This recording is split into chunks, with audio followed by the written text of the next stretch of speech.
Stated that's pretty good, but I think we have to tie it to the nation and the world shortage, and that the quickest. Well, let's put this on tape. Okay, it's going. The quickest and most reliable way of becoming economically independent is through coal. We have the coal resources in the country. We have an estimated in excess of 3 trillion tons, and Oklahoma still has large quantities of unmined coal.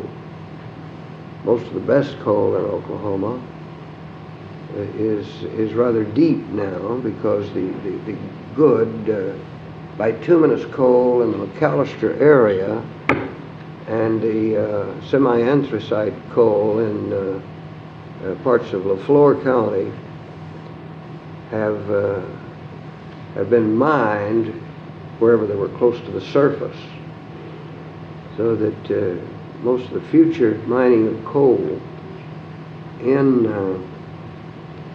these two and in other areas, but these two where the demand is greater, which produce coal for which the demand is greatest, is going to require much greater cost than the slopes that were sunk at the outcrops all over a great part of Pittsburgh County when I was a boy, and before that time when my father was a boy. Coal is certainly coal has been king in not just in my part of the country, but it was the industrial king in Oklahoma until the discovery of oil and gas replaced coal as a cheap and desirable fuel. It's the depletion of gas and oil, and only that will eventually restore coal to the position that it once occupied. I am not an authority on all the geological information that we have on Oklahoma coal. I do know and am well acquainted with the areas in which most of our coal beds lie. I do know what a typical coal mining town was in Oklahoma. I know how they changed over the years, and I do know something about the effects that coal has had on areas in which I've lived and visited.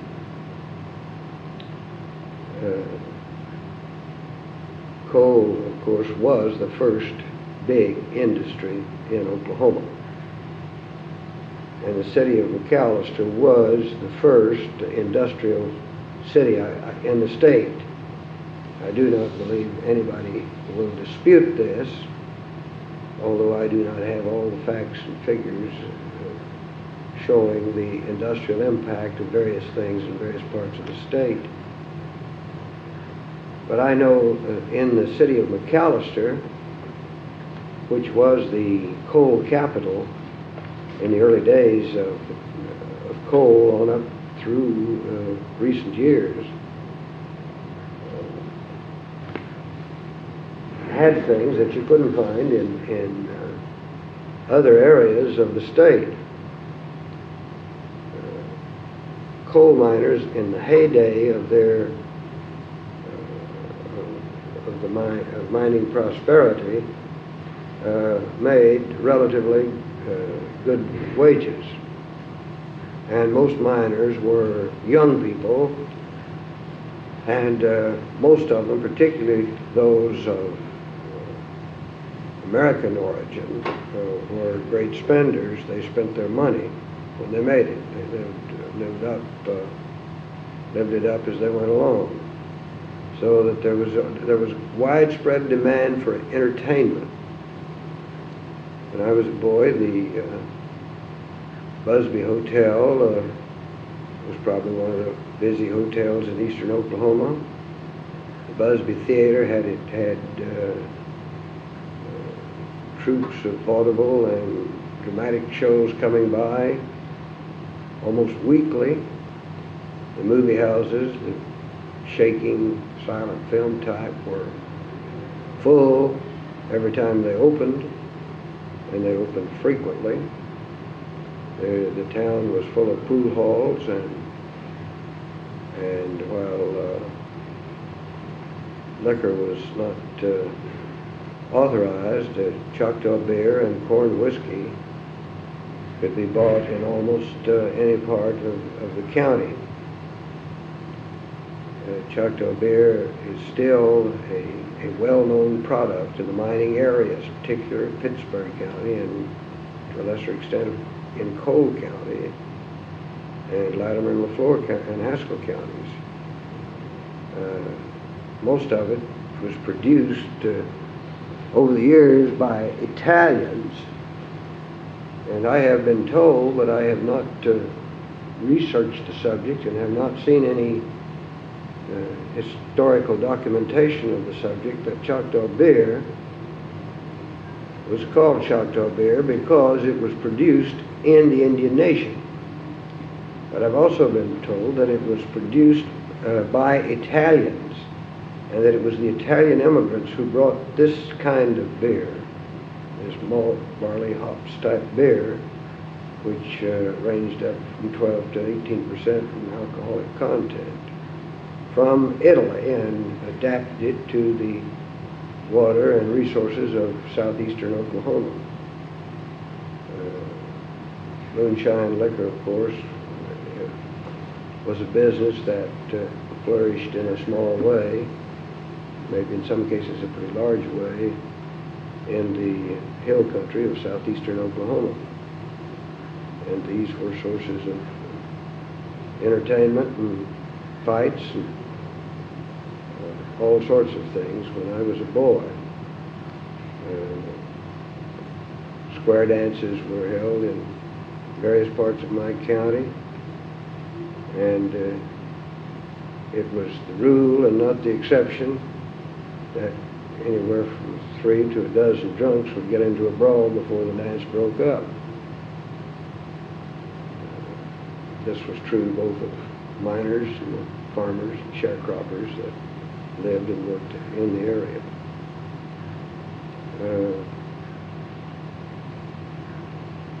The mining industry had a lot to do with the boomer movement in Oklahoma, and it also had an enormous impact upon the settlement of the coal counties in Oklahoma. I think my own family is a typical one. My father was born in Cassville, in Berry County, Missouri, in 1882. His father, for the most part, had been a farmer, and his grandfather was a farmer and a trader, horse grower, and hotel operator at different times. He was a sort of jack of all trades. And my grandfather worked for him in a hotel off and on. My grandmother's people had come from Hart County, Kentucky to southern Kansas, and my great-granddaddy, my grandmother's father, was a man who had a fair amount of education for his day, and but he was principally a farmer, but he was a carpenter on the side. My mother was born in Gainesville, Texas, and her people had lived in Texas from the 1840s in North Texas. her father was also born in Texas. He was born in Sherman. And they were all farmers for generations. And my great-grandfather, my mother's grandfather, was a farmer and generally worked, and carpenter. He could do work of that sort. So the thing that brought them together was the coal mines of Pittsburgh County, then Choctaw Nation. My father's people came down from Missouri, and my mother's people came up from Gainesville, Texas, because everybody that visited the area or that worked in the area sent back news that work was good and that people could make money and could do better than they could on the farms of Texas and Missouri and Kansas. My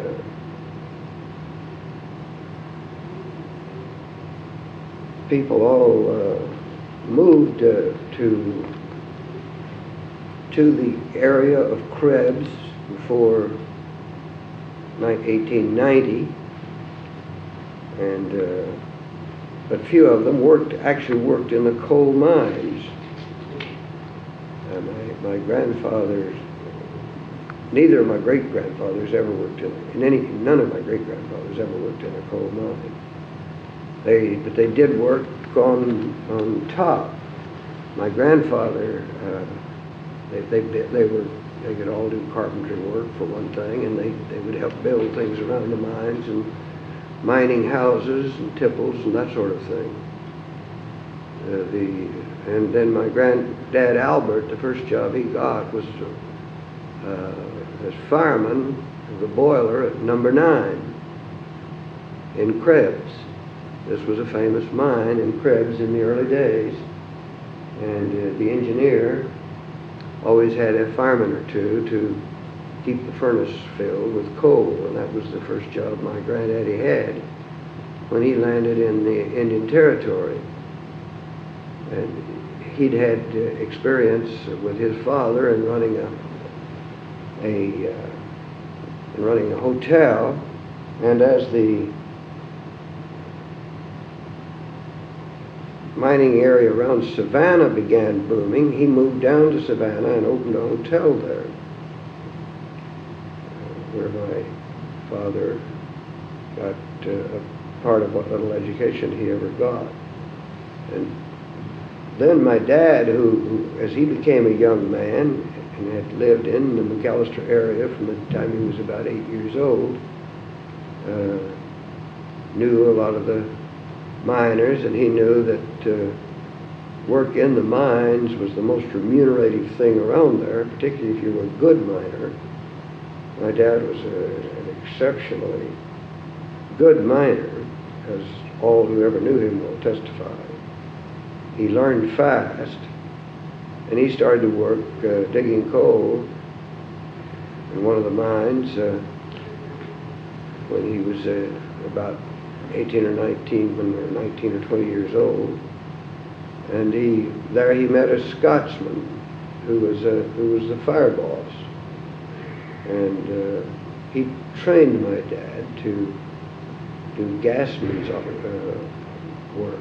These are the men that go down in the mine before the mine opens in the day, and go through the various entries and rooms and check the mines for gas. Gas and dust, either one or the other, or combinations of both, were the principal causes for mine accidents, large-scale mine accidents in Oklahoma. So when I was born, my dad was doing the most dangerous work and the most remunerative work in what we knew as the Big Bowlin Mine in North McAllister.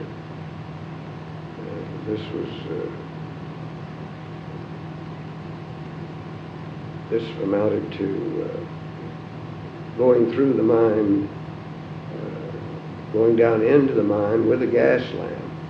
And sometimes he did both the firing of the shots and the running of the mine for gas. The coal diggers were all assigned rooms. If anyone's ever been down in a mine, he knows that if it's a slope, you go down, and as you get to a certain depth, you dig in. They dug entries that went out in both directions. They called them entries, leading into the slopes. Then you'd go further and get another entry started, and then further and get another entry started.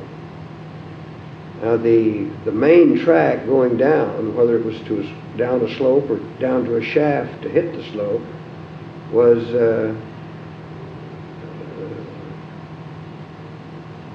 carried cars, so anyway from half a dozen to a dozen pit cars. And these were hoisted to the top by cables and engines, and the engineer worked on top. Now the mine that worked in the entries was also done on tracks, single cars pulled by mules, and they called them mule skinners, those who ran the mules. And each one of the entries had as you went off the slope in the old days, it had a door, and the boy who opened and shut the doors was called a trapper. These were usually boys from 12 to 16 years of age, not old enough to do the hard work, such as digging coal or the more dangerous work. But they had trappers at the entries off of the slope, and then as they went down with the slope, they would dig up the slope rooms. So you had a slope, you had your slope, and then you had your entry, and then you had your rooms, usually going up the hill so that they could push the loaded car down the hill to the entry where the mule driver would pick it up, carry it down to the main slope, hook it on with other cars coming up, and then the main engine pull it to the top, take it up and load it. These were some of the jobs that were done. That were in the various coal mines. Now this had the mines in Oklahoma, and I do not have the figures, but I know a lot about the people, particularly in my county and most of the counties south of the Canadian and Arkansas rivers that produce coal are in my district. And I know quite a bit about the people who live in those counties and have known them for many, many years, ever since I can remember. Because I've lived around them all of my life. Well, the mines, the Bolin Darnell mine, where my dad worked when I was born until I was about 3 years old, was one of the great mines. I suppose it was the largest of the mines that was ever sank, largest of the shafts ever sank in Pittsburgh County. Although the Samples Company later and earlier sank a number of slopes out west of town. And Bolin Darnell Company built frame houses. And it was in one of these houses that I was born, and this was a typical mining community within a town, a larger town. McAllister was a growing town that had attracted the best lawyers and doctors and professional people as well as business people in the state, or some of the best. I know Judge Stewart was an early lawyer in McAllister, and he later became the dean of Oklahoma lawyers and one of our most famous lawyers. Grandfather, Assistant Secretary of Air Force Stewart from Tulsa. But they brought all kinds of people. And they opened up job opportunities, generally for the sons of Americans who had gone down to do the work above the ground. most of the people, like my own people, didn't know, they already had families, didn't do much work underground. Well, the younger members did.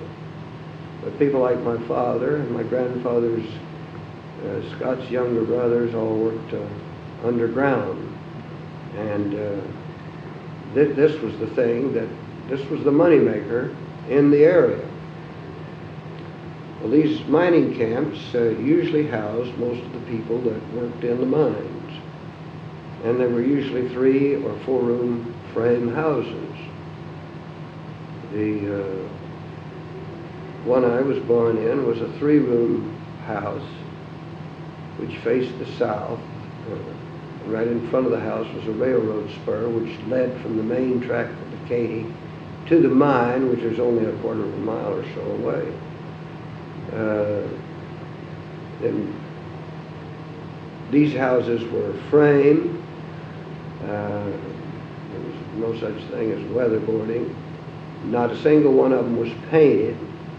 They were all gray looking because they had not been painted. They usually had a front porch and sometimes a little side porch in the L of the back part of the house. Most of them had a hydrant in the yard. Some of them had wells in the yard because most people preferred the well water to the city water at that time to drink.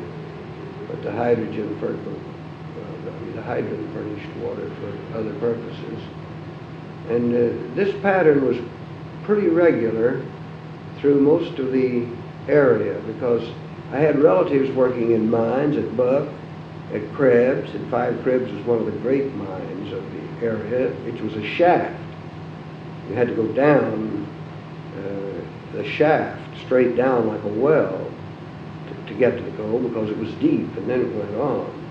And several of my mother's cousins worked there, relatives of various kinds, and one of my uncles, a man who married my mother's sister, was the engineer at Alderson.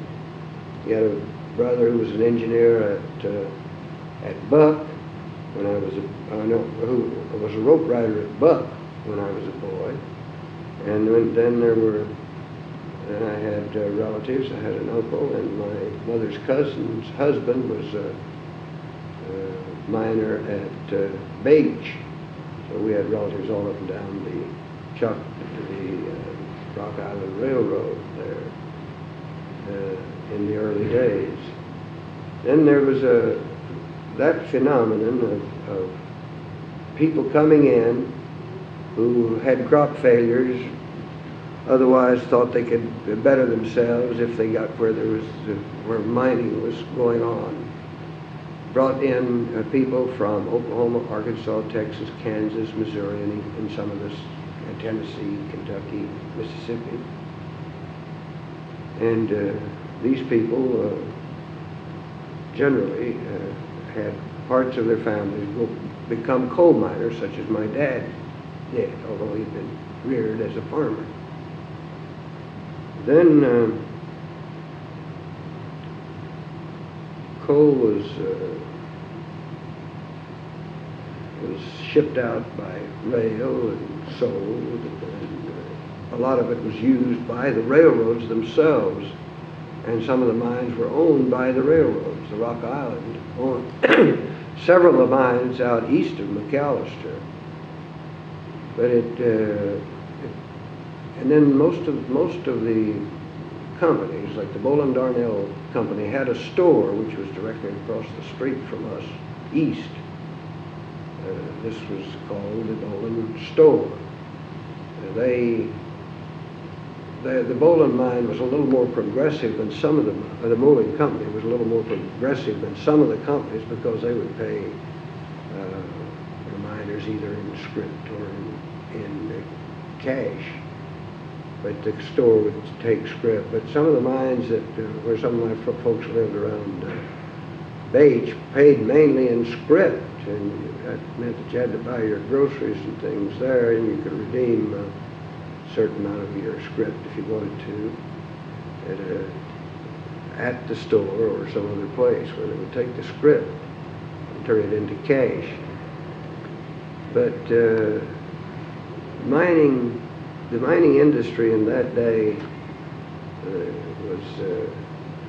was improving over what it had been. When I was a boy, it was improving over what it had been, according to my people, before I was born and before statehood. There were practically no safety laws. There were no workman's compensation laws. If a man was hurt in the mine, it was just too bad, generally. That was generally the story. For instance, my mother's aunt married a man who was killed by a rock fall in one of the sample mines. And I've heard my great aunt tell the story of about what happened. When the rock fell on him and it killed Uncle Lewis, before I was born, Lewis Derman, the company gave her some extra timber that was surplus around the tipple, and the miners went together and built an extra story on her house, which she herself owned. It was not a company house. So she could take in roomers and boarders and use that as a means of making a livelihood. She had 3 small children, 2 daughters and a son. The only thing else that the mining company gave them was the right for the children to go out to the slate dump. They always dumped the slate in a big dump off the tipple, which they ran out on a car after they had dumped the coal into.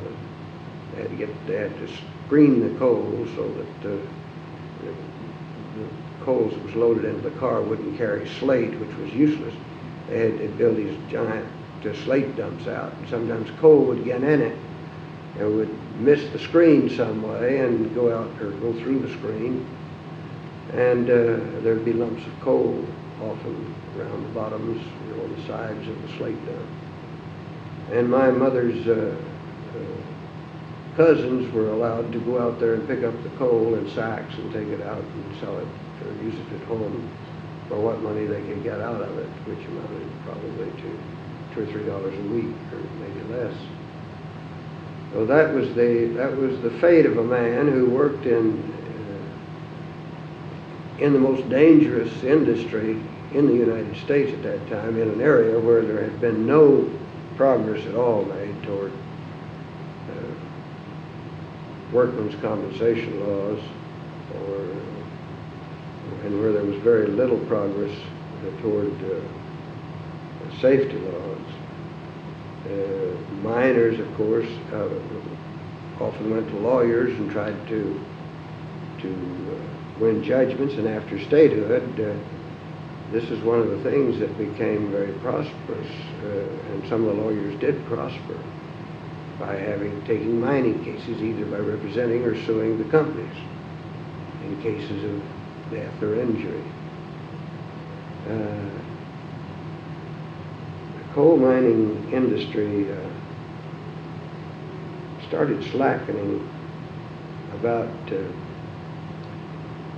1911, when I was small.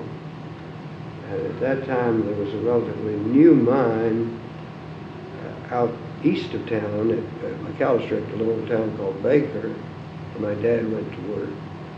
And I'm not trying to give a family history here, but I think that this is typical of what happened to many, many people, particularly the Anglo-American people who were used to making a living some other way than by mining coal. A rock fell on my dad, and a man pulled it off of him, and my brother, I was the oldest, I was about 3 years old, and my brother next to me was ill, and my mother rebelled at the idea of my dad working any longer in the coal mines with these 2 kids, afraid he'd be killed any time, and she'd know what would happen to her. So she talked to my granddaddy Scott, who was her father, and he was living in the Bug Tussle community on the Bob Tennant farm, and he came and told us that the Kyle Tennant farm was going to be for rent, and that there was a mine out there that was a small mine on Doc Tennant's place that Dad and another man could make a little extra money by doing that as on the side while they were building up their farming enterprises. And that's what caused us to move to Bug Tussle. That's why I grew up in and always known as a person from Bug Tussle rather than McAllister, whereas I was actually born in McAllister, but spent all my youth and elementary school years at Bug Tussle. I think that happened to many. I could name other families in my own area, and I could name families in other counties where the same trend took place. Whenever there was a major explosion, like the explosion at Wilburton in the early 1920s, a lot of people just gave up and moved away. They wouldn't fool with mines and mining anymore. But another pattern which took place up till after I was born in the mining industry in my part of Oklahoma was that as the Rock Island Railroad and other enterprises, much larger than the typical mining companies, got big into the business, they tried to get foreign miners in. They were less demanding in prices, in wages and in benefits than the Americans. A number of Scots and English and Welsh had come in earlier, and they were the first pit bosses and fire bosses and did the more skillful work around the mines generally. And we had a lot of them. There were a lot of those families who knew my mother and dad when they were kids in Krebs, McAllister, Alderson. They were English or Welsh or Scotch or Irish, but they lost their identity in a single generation, so you can't tell now. You go down and see the Baxendale family, and you think their people came over on the Mayflower, but they actually just came a couple of generations ago, because they were identified with much more like us and the Southern Europeans and Eastern Europeans that came in. But there was a noticeable trend that developed, and you can still see the remnants of it in all of those towns down there. I've often heard, and I really believe, that Hartshorn, for instance, may be the most metropolitan town for its size in the state of Oklahoma. Because, and this was all due to the practices of the company in setting up their mines. They would recruit either in Pennsylvania from or in Italy or in Estonia or somewhere for miners. And generally you would see a large number of Italians in number 5 Krebs. They were the predominant force there. You would see Russians at some of the Hartshorn mines. They have Russian hills to mine in Russia to this day, and the old Orthodox Church can be seen up on the Russian hill. They had the French, some of them that moved down to Tupelo, and a few of them into Hartshorn. They had number 10, one of the famous mines at Hartshorn, was mined principally the hard work, and the stoop labor was done by Mexicans. And if you go to Hartshorn High School today, you'll see people of several, you'll see the national names from several countries, from Gonzales to Medzvinsky. And these people, while now are generally pretty well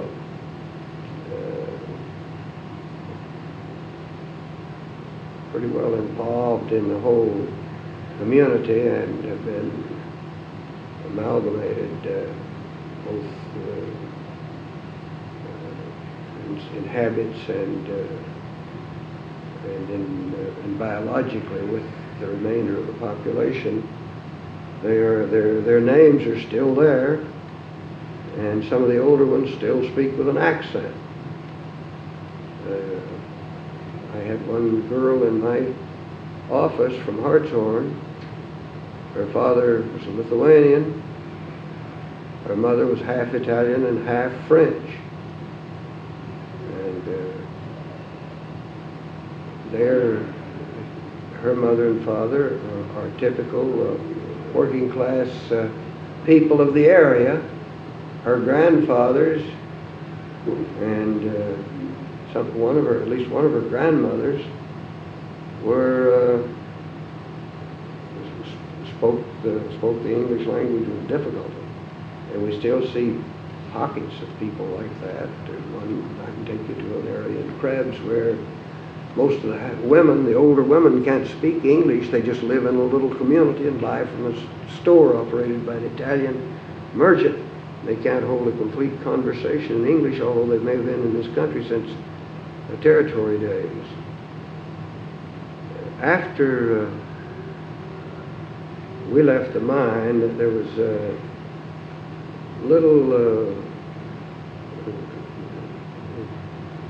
there weren't as many mines operating in the county, and my relatives who were miners were having a hard time of it till World War I came along, and then the mines all opened wide out just as much as they could. And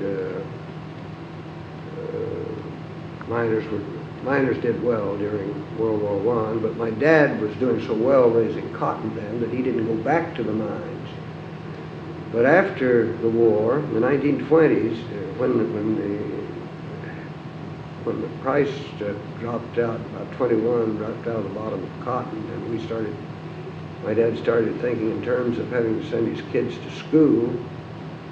He operated both his farm and worked at carbon in a mine 5 days a week, and then came home for the weekend during the slack farm season after the crops were gathered.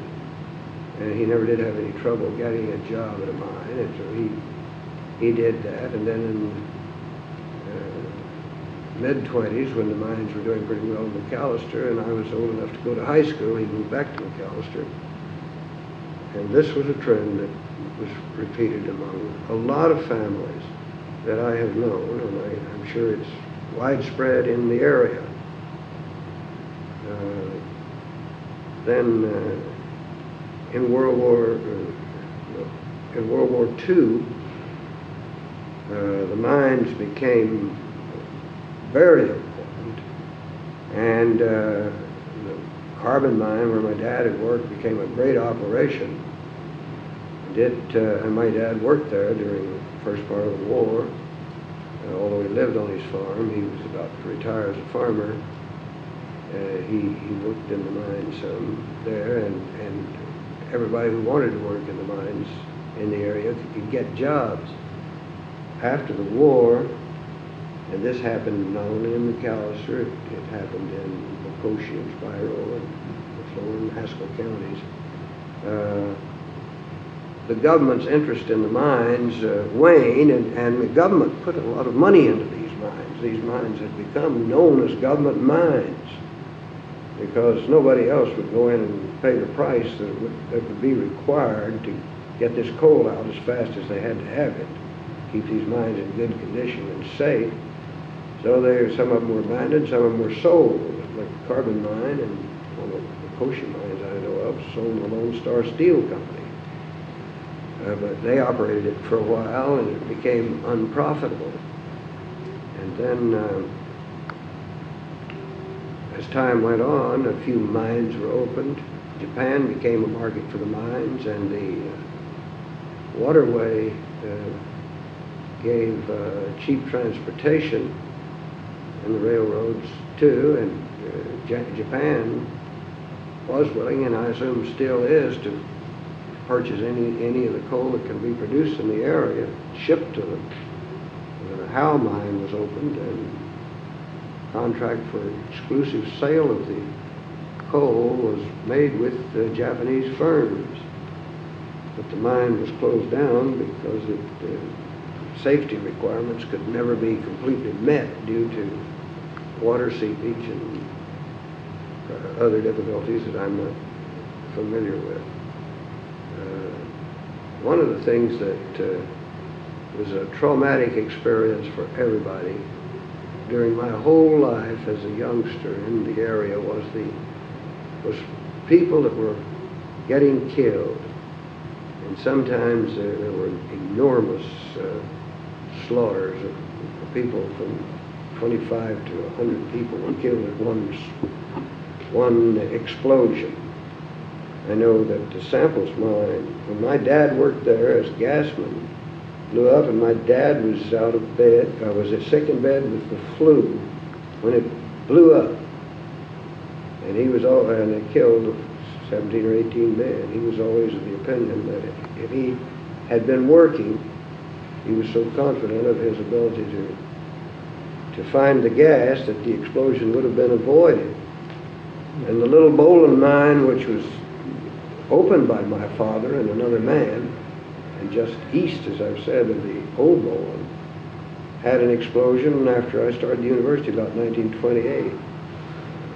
And my mother's cousin, Fred Derman, who was one of the sons of the old man who had been killed by a rock, led the rescue party that got the men out, the bodies and the survivors out of the little Bowling mine when it blew up.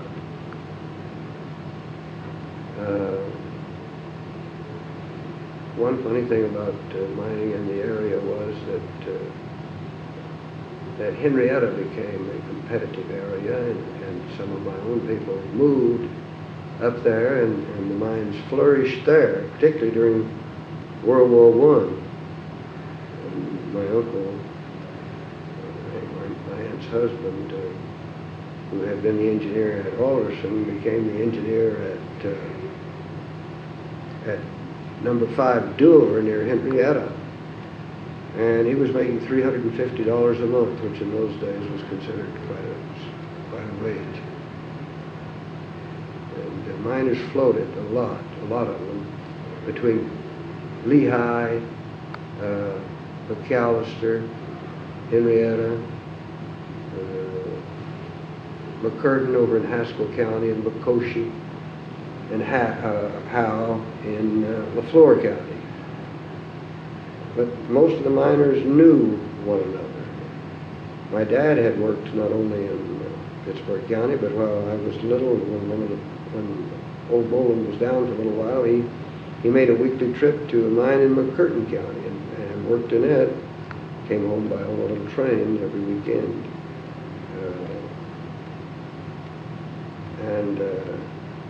Funny thing about this was that when I first ran for Congress, there was people who knew me well, miners who knew me well, including my dad, had friends in all of these coal mining towns, and it was through my dad and my granddad's acquaintances, although he was already dead.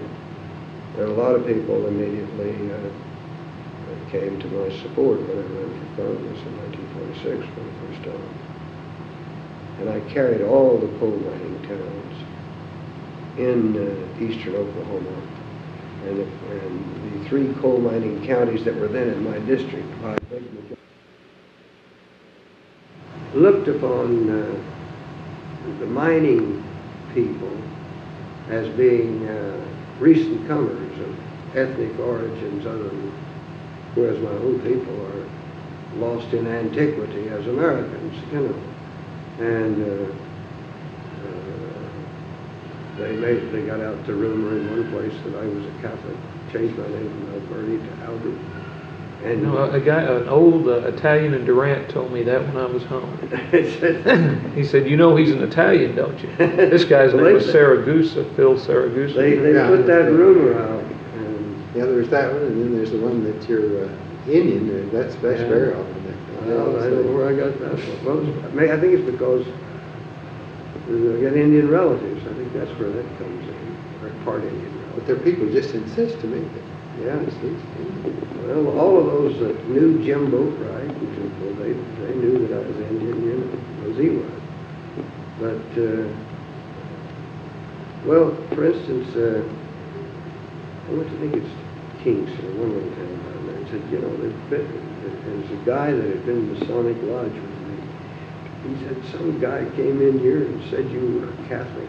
And said, you know, I've never done anything in politics, but I'm going to tell every Mason in town that guy told me. And I carried Kingston over Bill's figure, and it was right close by, you know. It boomeranged where somebody knew different. But isn't that funny? And I don't have a drop of Italian blood.